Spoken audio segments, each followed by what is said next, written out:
What happens if we dare to tear off the mask of professionalism and actually risk showing up for real? I'm your host, Miriam Happiness, and this is Unprofessionalism. There was a moment early in my career that really clarified what shifting can look like in practice, because that's what Black women do. I received feedback that I should sound more bubbly in how I presented. The example I was given was a colleague whose communication style was very different from mine. And what struck me wasn't that one style was better than the other, but that my natural voice, which is, I feel like, is more grounded and measured. It was the first time I realized that professionalism, it wasn't just about clarity or competence. It was about like the tone and whose was considered the default. Basically, that just let me know again that I have to adjust my tone and I have to sound different when I present. And I think that's also part of the reason why I don't train anymore either. Tieren, welcome to the show. Thank you. Thank you so much for being here. I'm looking forward to our conversation and I'm a little bit nervous. Yes. We'll speak about a topic that is not often enough, I think, articulated and especially, often avoided. So I'm looking forward to, stepping into a braver space with you today, speaking about race. Yes. And the role it plays in professionalism, or what we call professionalism. Welcome, Tieren. Thank you. Thank you again for having me. Yeah. And I always like to kick it off with the same question. What is something unprofessional you have done that turned out to actually having been the best thing you could have done? And unprofessional in air quotes. Right, exactly. Yeah. Well, first of all, thank you again for having me. And hopefully my nervousness won't come out too much in this episode. But to answer your question in terms of unprofessionalism, of course, how we, I guess, were semi-introduced to each other was me writing something, for you to include in your book, hopefully, about unprofessionalism. And I talked about pivoting and, in the broader sense, for me, unprofessionalism started being about deciding how I wanted to show up in systems that weren't built with me in mind, rather than proving I belonged. So that's basically, in a nutshell, what unprofessionalism means to me. When you think of professionalism, right, just like that, what would come to your mind? So professionalism, I think, and I can only speak for mostly in America. I worked a little bit in Australia, but not long enough to understand the professionalism landscape. So, of course, most of my life here in the U.S. and I think I share the belief, like many others, and I'll just speak for myself, but also mostly probably for a lot of Black American women, that there's a universal standard, but it's coded with very specific cultural expectations. And so, there are systems that weren't designed with people who look like me in mind. And so, and also, what I'm describing isn't, like I said, unique to me. It's something that many Black women in America learned very early on. So I learned and I teach my kids this too. You learn how to show up in spaces because you have to navigate those spaces where we're not the default, and we become incredibly skilled at like reading rooms and adjusting our tone and presenting an image that's more palatable for those who don't look like us. And so it's, learning when to speak and learning how to be perceived as safe and respectable. So, even my tone right now is the tone that I use in work, and I've always used in work. But when I'm with, family, friends, and spaces where I feel safe, my cadence, my tone, my words that I use are different. It's because I feel safe and I feel like I can open up and be myself. And not to say that I can't do that with you. It's just, this being broadcast to a lot of different people. I wanted to make sure, you know that you have to put on a mask again to be more palatable. It's just something that's automatic for, I feel like, most Black people. Yeah. So, yeah. Thank you. What I hear is, I hear two things. One is the assumptions or the thinking ahead to anticipate what might be expected. So what is the right way to speak, to look, to navigate, to behave? Absolutely. And then combined with that, self-censorship, Yes.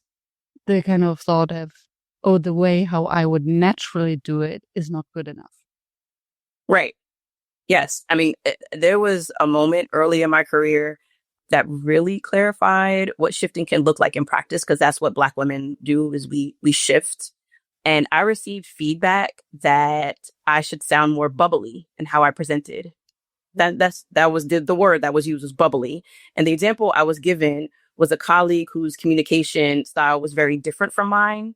And what struck me wasn't that one style was better than the other, but that my natural voice, which is, I feel like is more grounded and measured. I don't maybe sound bubbly, but it was the first time I realized that professionalism, it wasn't just about clarity or competence. It was about like the tone and whose was considered the default. And even in the office, when we had that conversation, this was years ago, there was the colleague was right there and she gave an example and her tone. And so basically that just let me know again that I have to adjust my tone and I have to sound different when I present. And I think that's also part of the reason why I don't train anymore either, because I know that my tone is a little heavier. It's maybe not as, bubbly and smiley. So the bubbly is upward energy, kind of, oh yeah, we're having a great time. that's the example. That was the example. So, and I said it too. And she's like, yes, just like that. I think, I can't remember the words I said, but I said, hey, everybody, today we're going to present. And I was like, whew, that's exhausting if I have to do that for hours a day, every day, because that's just not how I sound. And, I let her know that I smile when I talk, and hopefully that will, like you see me, and hopefully my tone sounds a little bit more uplifting. Yeah. And it wasn't enough because I received feedback from her, who received feedback from leadership that, Tieren doesn't sound like she likes to do what she wants to do. So I said, okay, that's okay. That's terrible. It is what it is. Yeah. I would consider it a microaggression. You're letting me know that who I am, my authentic self, not angry, not mad, not mean, but just how I show up is not, you can't show up authentically. And let me tell you what this needs to look like. And not not directly saying this is what you need to do and this is who you need to be like. It's just, like, maybe you could sound like this. Here's an example. It's just, it's very coded. Yeah. And what I find striking and dangerous is that, especially in spaces, in facilitated spaces and training spaces, the container we create is important. And we all know that how the facilitator and trainer feels and how authentic they show up will immediately translate into how their participants and learners will show up. Because if you're putting on the mask and being someone you're not, they will think that the same is expected of them. I think if it's maybe for people who are not good at putting on the mask, again, we're, especially Black women, Black people in general, are trained to put on the mask, and no one is the wiser. They don't know that I'm putting on a mask. And so I can present one way, but if I say that I'm like a whole different way, they'll be like, really? What? I never knew. So, and there's data and research on this. There's a book that I listened to recently on Audible. It's called Shifting the Double Lives of Black Women in America by Sharice Jones and Kumea Shorter Gooden. And they talk about experiences, again, that are similar to mine. And it's all over the country. And I don't know any of these women, but we're all experiencing the same thing as far as putting on and taking off the mask. And it's not, and we won't go into that, but it's not just in corporate spaces. It's, if I go into a store, so I'm not followed. And then it's in spaces where people, because I present as not like the others, if that makes sense. It was a situation when I lived in Australia, actually. That was the only time I've experienced, well, there's a couple other times, but it was a time I experienced, and I was with an Australian family for the holidays. And we were talking about the place that I was working at the time. And it was mostly, I guess they're Southeast Asians. And we were just talking about the political climate or whatever. And he was like, yeah, people coming over here and studying and taking jobs. And I said, oh, well, I'm over here studying. He's like, well, you're different. And I was like, oh, okay. But how am I different? Like, I'm doing the same thing that anybody else is doing, but it's coded. And it was different because I've received that same here, where the way I speak, because I don't sound like, quote unquote, I'm from the hood, because I speak the way I speak. And I've gotten this since I was little from especially, white women. It was like, oh, well, you're not like them. And it was like, okay. It's like, I don't know how to, when I was young, I didn't know how to take that. And of course, I'm older and it's like, no, I'm just like someone who speaks different from me, or is from another, maybe is from the hood and not from the suburbs, or from the city and not from the, whatever it is. Like, we're not a monolith, and a lot of us still experience the same things. And so, I feel like I can say that a lot of Black people feel this way, is that we're representing our community. And so when I go out there, I don't feel like I'm just representing myself, because it's something you learn too when you're growing up. You're not just representing yourself. You're representing all the other Black people who've come before you and who are going to come after you. So I don't want to come into a space and people are not accepting of who I am, because then they may not hire the next Black person after me, because I just came in and I ruined it all. And it's like, ooh, don't want to hire a Black person like that again. And that's kind of like an unspoken rule. And that's a lot of responsibility. And I remember a friend of mine sharing, so I was making fun of him that he wouldn't jaywalk. Mm-hmm. And he would tell me, Miriam, if someone looks like me, as a tall, Black, big man, you don't jaywalk. Because they will say, oh, it's one of those. So yeah, he said something similar, that it's never about him personally, but it's immediately the generalization. And that's a big burden. Yeah. Yeah. I mean, I don't know how your friend is experiencing that, but for me, it's just when you're young, it's like, why do I have to do that? Like, oh my God, it's so annoying. And then you live so long that way that it's second nature. And then you don't think about it until someone brings it up, or we have groups, we have communities, safe community. I have a safe community of people who I know, right? Every single job I've had a small little cohort of colleagues who get it. I don't have to explain anything. And that's what feels good, is that I don't have to explain. Just share our experiences, and we listen to each other, and then we offer support. Even if that's just listening. Maybe I can't do anything about it. You can't do anything about it. But you listening to me, that feels good. And then how would this play out in a work-related situation? Because from what I hear, and you mentioned that before, that from an early age, you learn to wear the mask. Right. And it's something that you even would teach your children. Mm-hmm. So what does it mean to wear the mask? And how can someone make it easier? Okay. To take it off? If there was goodwill, yeah.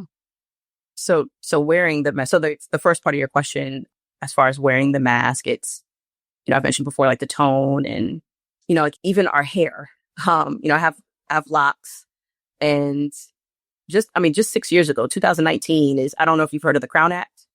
That's creating a respectful and open world for natural hair. Yes, yes, I read about it.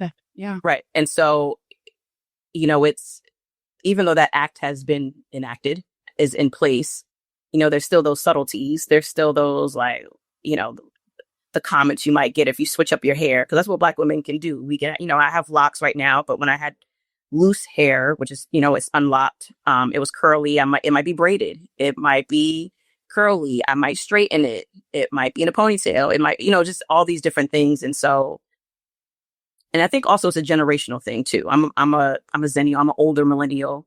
And so I feel like it's been a lot more accepted. It's been accepted a lot more. And there's still that nagging feeling, or that nagging thought in your head as far as how you're presenting. And even if it's just one person in the room who doesn't look like you, who might just kind of look at your hair in a certain way, or you just feel the energy, because you're the only one that has that has different hair from the majority.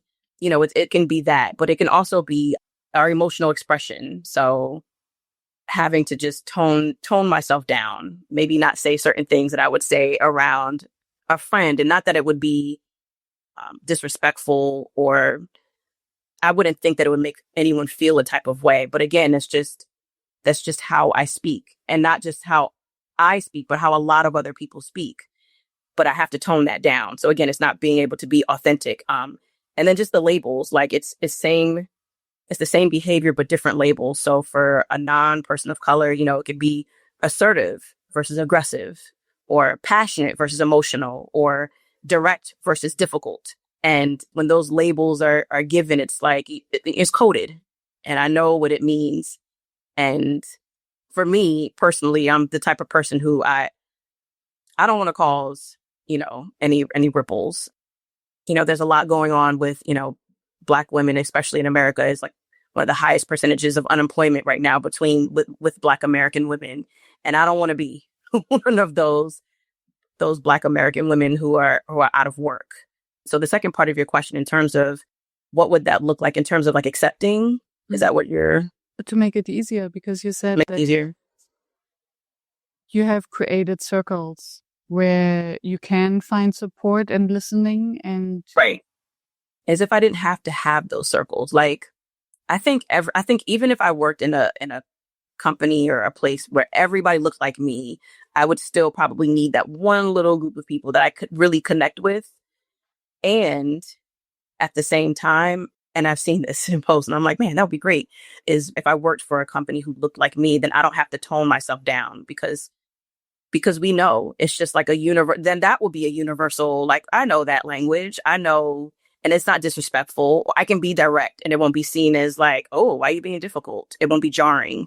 We speak directly. I'm not a fluff person. That would make it a lot easier.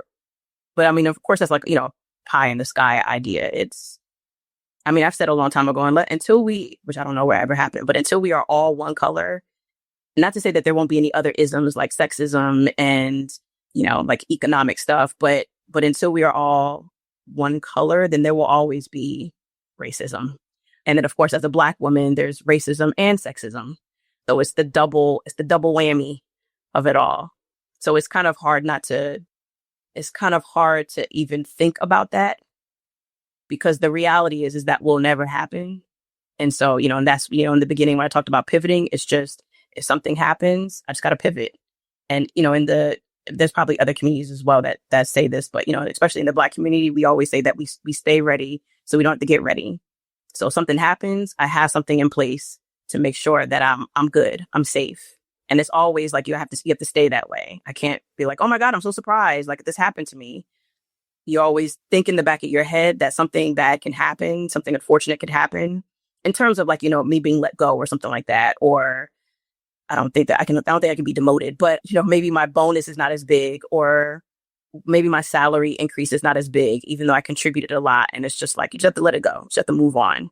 I can't raise any flags or anything like that. It's gotta keep pushing, because I have to feel like I'm one of the fortunate ones that's not, again, unemployed like a lot of the other thousands of Black women that are unemployed.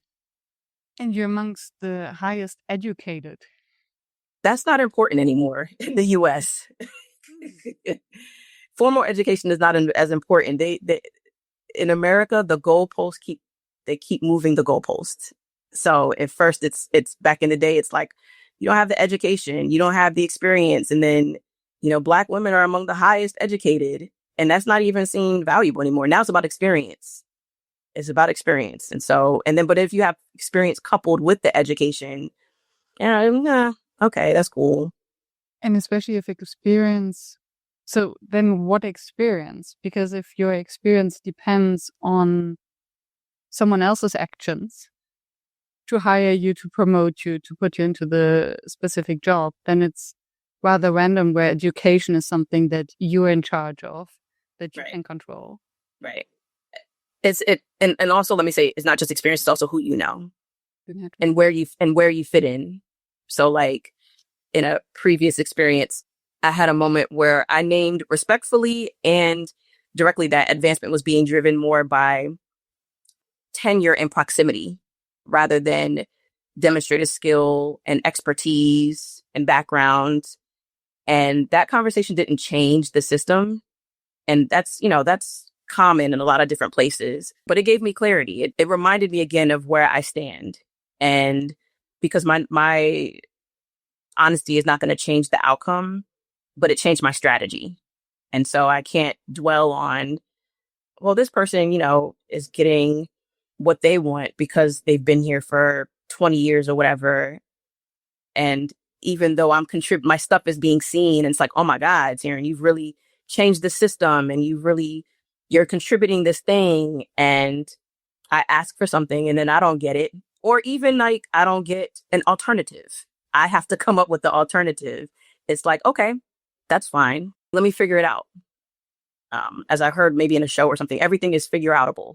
So I need to figure it out, because I can't just sit and dwell on the fact that somebody else or some other people are getting promoted.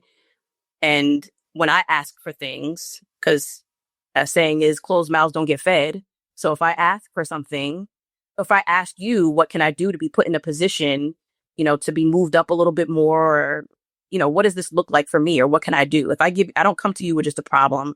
I'm coming to you with also a solution. Mm-hmm. And if that solution doesn't work and I come with another one and that one doesn't work, then it's me to say, it's my turn to say, okay, so what do you see then? Because maybe our visions don't align, and that's fine. So what is your vision? But then if you can't explain that to me, then it's like another roadblock. And it's like, okay, I got to figure something else out.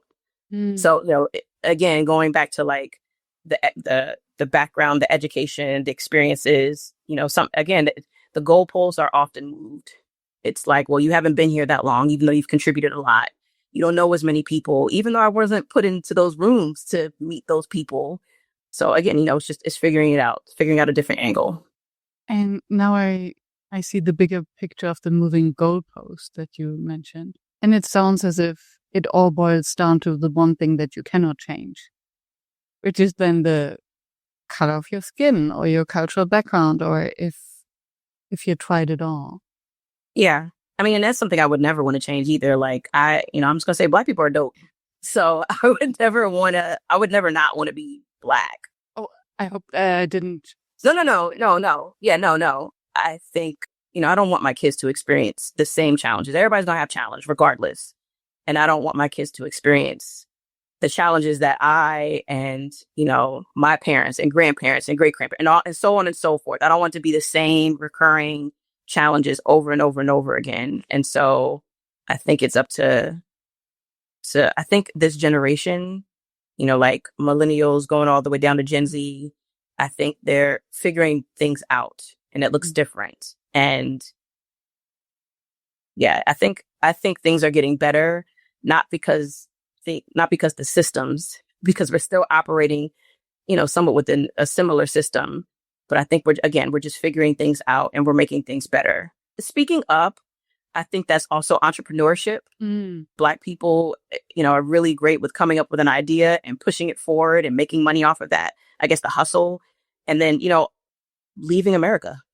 Like, it's like this, yes, it's home. And, generations back, even in my family. But it's like, what, there's other places to call home. Home is where, I'm loved and I'm appreciated and I'm respected. It doesn't have to necessarily be the place that I was born. So I think a lot of Black people in general are figuring it out and doing things a little bit differently. Yeah. And I can imagine that before you have to bend yourself and be someone and fit into a system that wasn't designed for you, why not create your own system, right? Exactly. And then entrepreneurship, where you're in charge, define how you want to show up, then it makes total sense. Right. And from what you describe, it almost sounds as if this edge of unprofessionalism that I claim, we have to be more unprofessional in the sense of showing emotions, not fitting into the box, asking questions, admitting that we don't know. So for me, these are all actions of, air quotes, unprofessionalism, because they escape the standard definition of, we have to appear polished and knowledgeable and well-educated and on top of our things.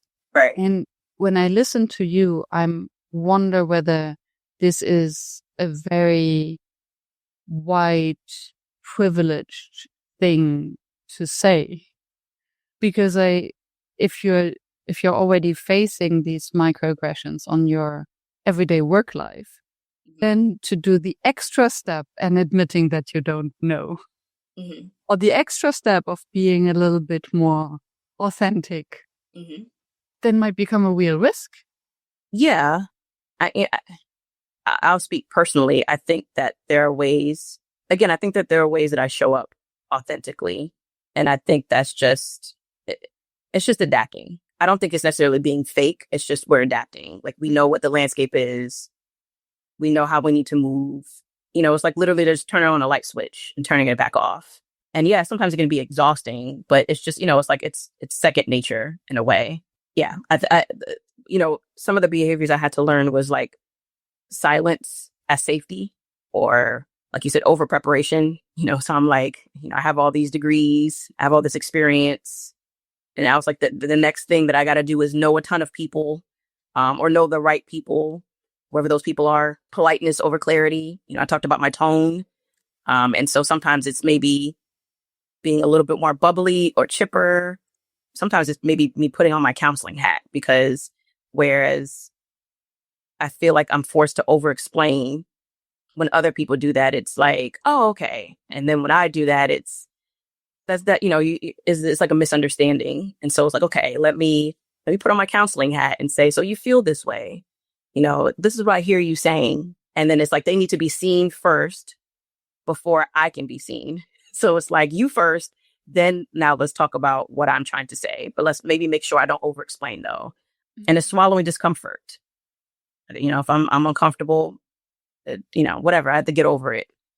Again, it's just again, another mask that I wear, but it is second nature. It's flipping a switch. I get off of work, I can flip the switch right back off.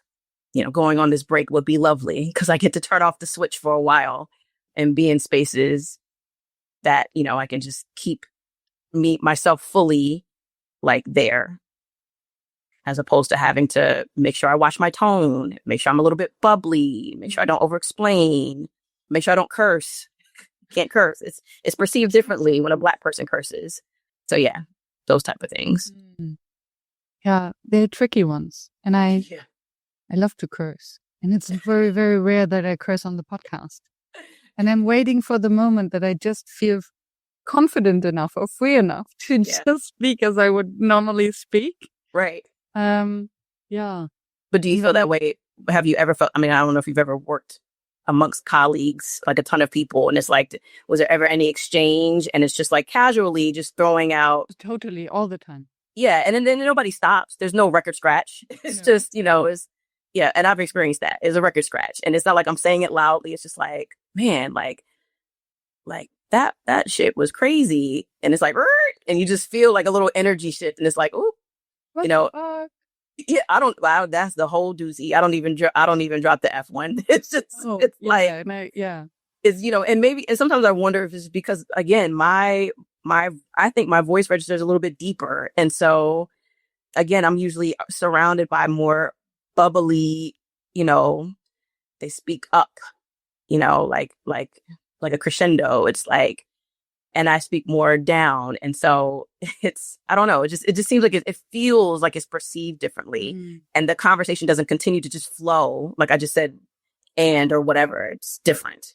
And I wonder whether it's actually the other way around. So I spoke to a voice coach, that I would interview on the show on voice masking, because I realized that many trainers, as soon as they get into the training field, or even sometimes I have it on the podcast, people suddenly get the podcast voice, or they get the trainer voice. Now we do this and do that, as you just explained before to explain bubbly. And I asked her on a different topic what we can do about our voice to actually train to stop having this teaching voice. And what she said, well, it's voice masking, and it's usually masking insecurity.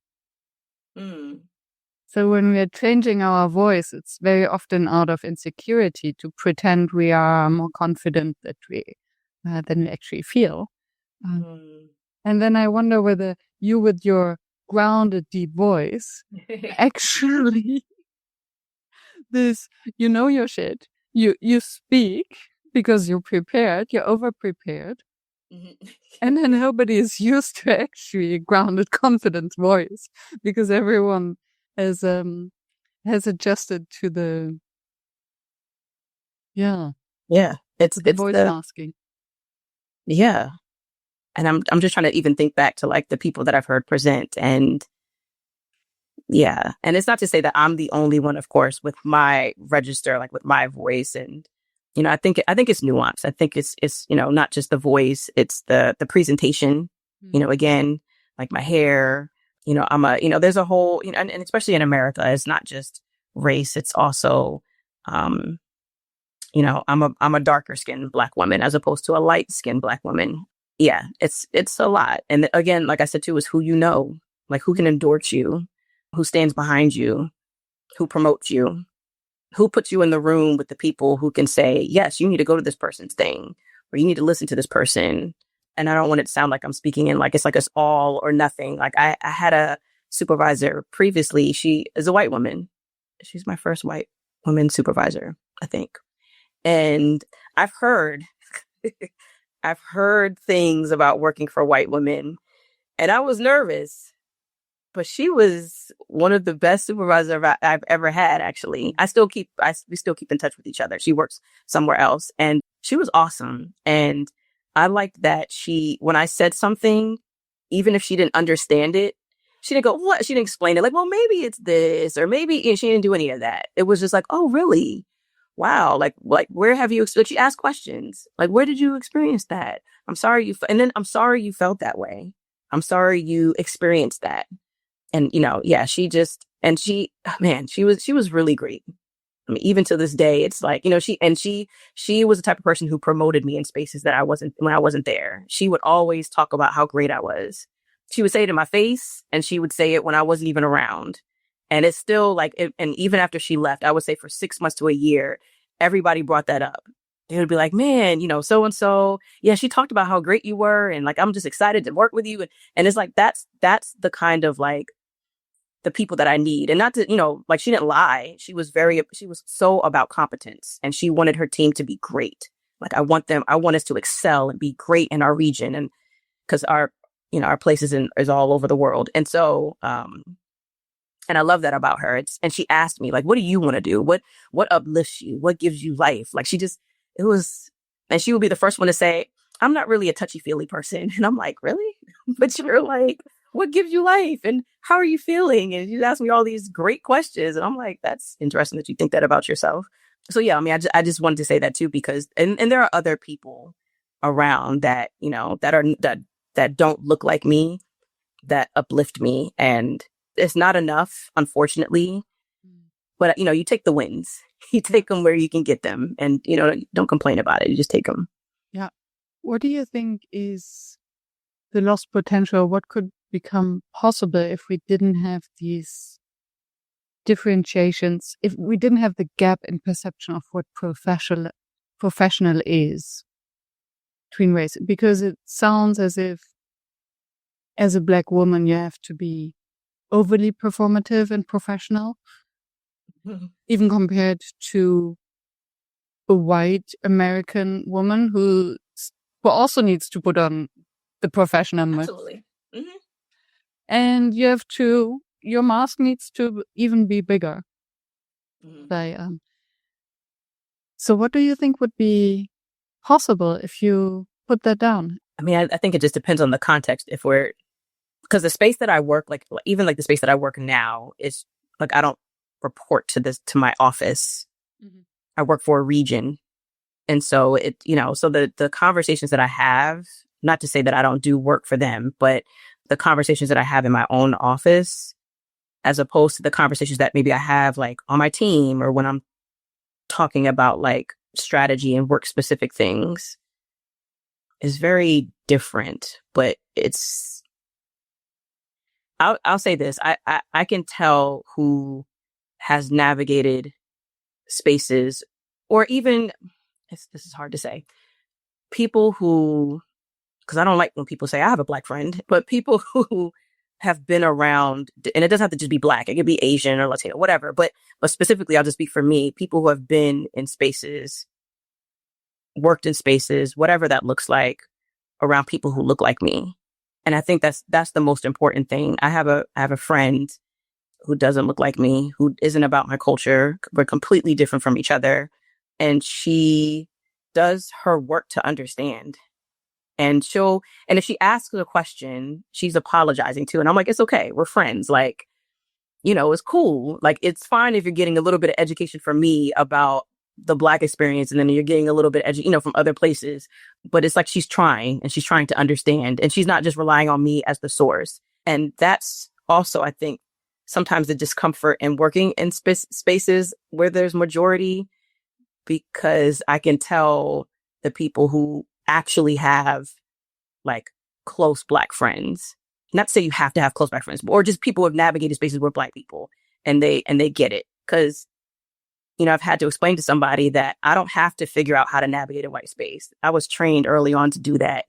And so sometimes it just seems a little unfair that I have to know how to operate in a majority space, but nobody has to figure out how to operate around people who look like me, or ask a question as opposed to assuming something. I had somebody mimic me one time. I let my guard down one time. I felt a little too free, I guess. And I spoke the way I spoke.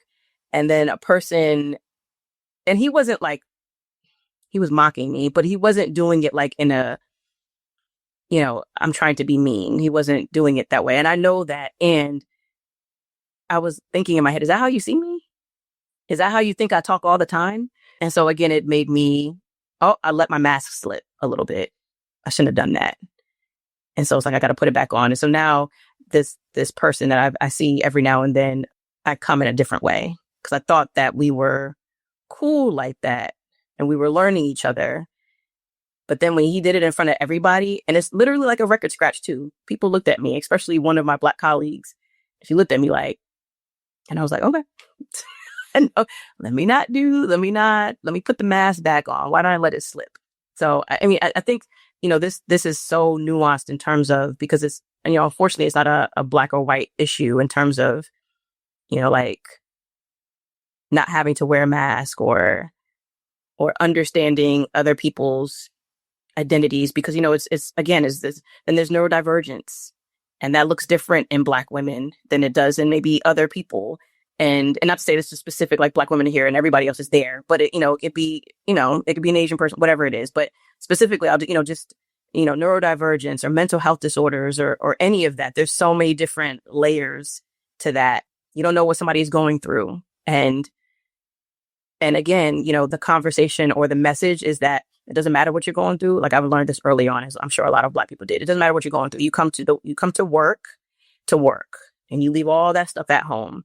But I don't hear that sometimes from a lot of other people. They can go through a divorce, and I know about their divorce. That something happened at their kid's school, and I know about something happened at their kid's school. Like, they can say that freely, and it's just, I don't know what they're feeling. I'm not going to pretend to know what they're feeling. But what I will feel is, if I share that, is that, I let them in too much, because I feel like that might be used against me.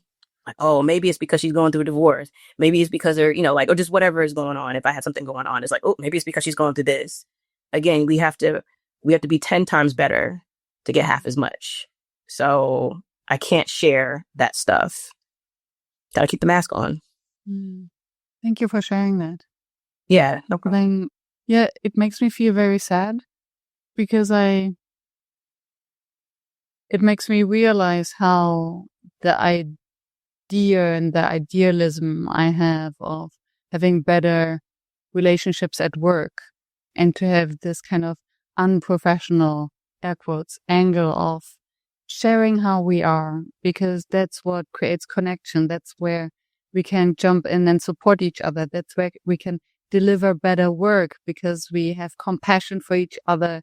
And if we know that someone is going through a divorce, then of course we'll have their back, because it might be us another time.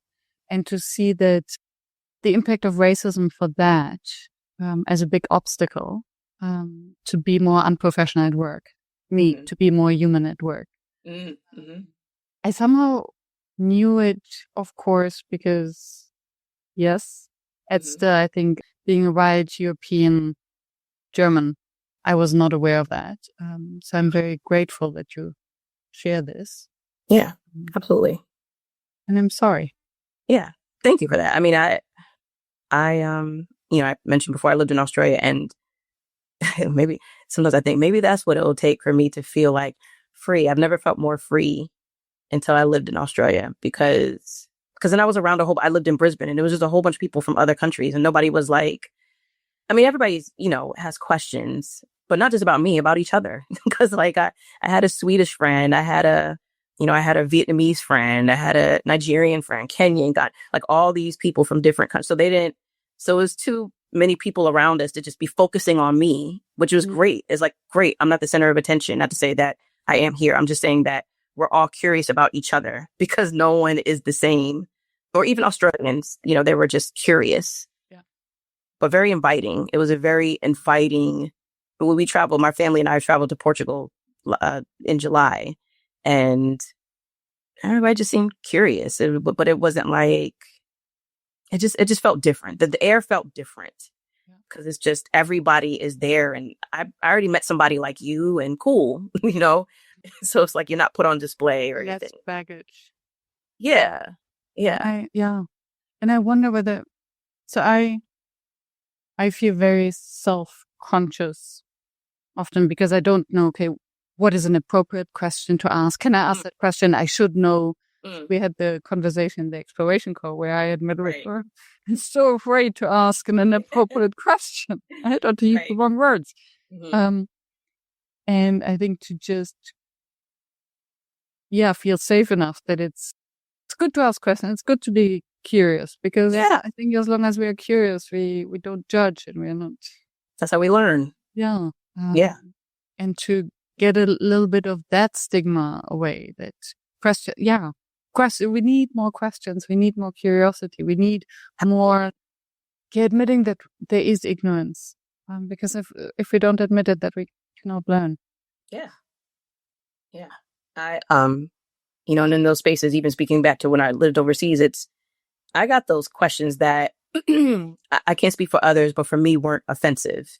I mean, I even got a question from one of my friends who was from, I can't remember, it was Ghana or South Africa or something. And he asked me about things that he saw Black people do on TV. It was like, and I thought it was a little funny because I'm like, okay, but you know what? It's the same. Like it's controlled what we see in other places of the world. So I don't see a lot of what happens in other parts of the world unless I dig and find it. Like it's not shown to me. I have to like look for it or follow somebody who lives in another country or whatever. And so when people ask those questions, for me, it's not offensive because you don't live my life and you're not a Black American. So you ask the question as long as it's not in a, like, did people really do that? As long as it's not something like that. If it's just like, so I heard this or I saw this, like, is that true? Or is, and I'm like, oh, and, it's that curiosity tone. It's that, like, I'm really curious. I really don't know. And so I was like, I'm fine. Like, even the N word, it's like, do Black people really go around saying that? And it's just,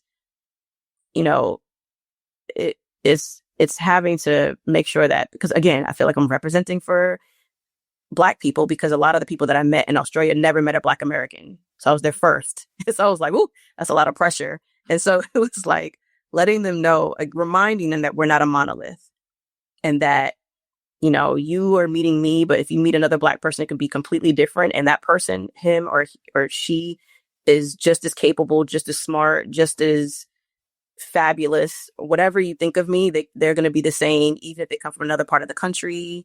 They don't have as many degrees as I do. It doesn't matter. Like we are all, they have that term Black excellence, and it doesn't matter. It's like we excel in so many different things. And so we're always trying to put our best foot forward. And so it's, it's just teaching people about me, but it's also me in exchange learning about their culture. Just because my ancestors from way back in the day came from West Africa, that doesn't mean I know all about the things. So I'm asking about their culture as well. And that exchange helps. And I think that it helps too, which is what they try to do in corporate America, is they try to do these activities or things where it's like, oh, let's all get to know each other. But a lot of times it's important who's who's behind the scene creating these activities, who's facilitating these activities. Like, and that's across the board anywhere, even if it's an ad campaign or whatever it is who was in the room to say that this was okay. That's important. And yeah. And then even after that, it's like, are people really interested, or are they going to gravitate to what is familiar? Are they going to try to step outside their comfort zone and be like, even though I don't really speak to that person, let me talk to the person. Let me see what's going on. Maybe we have something in common. So I will say that it's getting a good, somewhat better, especially with Gen Z.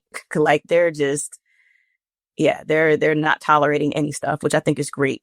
So I hope that, in the future, corporate America or whatever, working spaces in general will look a lot different from, how it looked yesterday and how it looks today.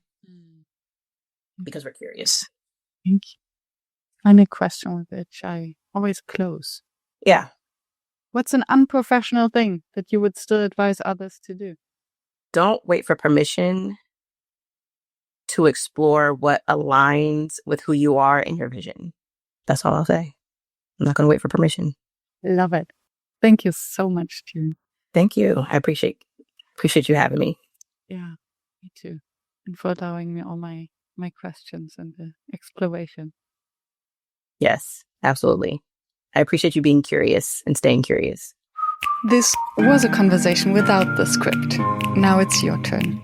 I'm Miriam Hadness, and this has been Unprofessionalism.